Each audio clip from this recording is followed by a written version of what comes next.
Okay,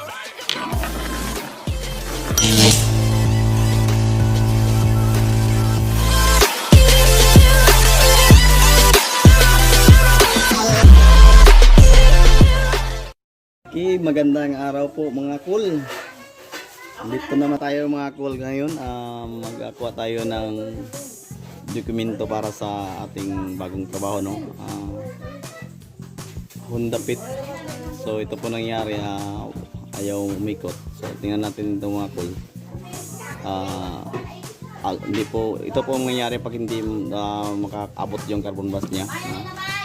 So dito tingnan natin dito sa loob.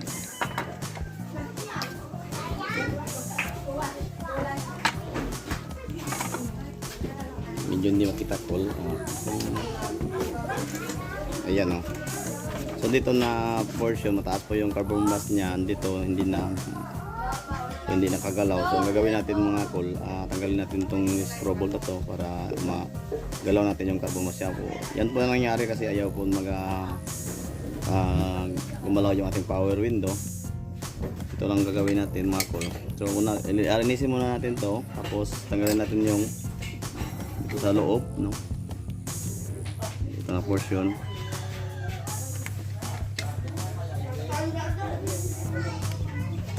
Okay, kailangan ko ng maliit na star screw.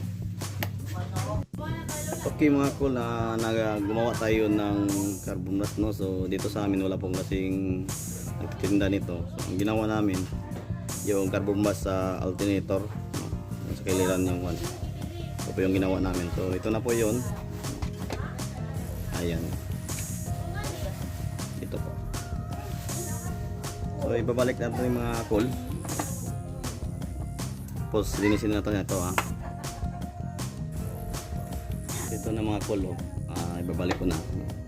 So nakita mo na ninyo kanina pag trabaho natin itong carbon brush, no?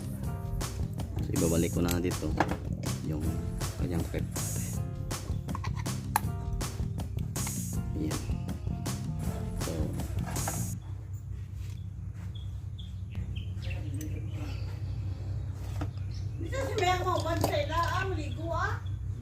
Okay mga cool, ito na po mga cool, no? Gibalik ko na yung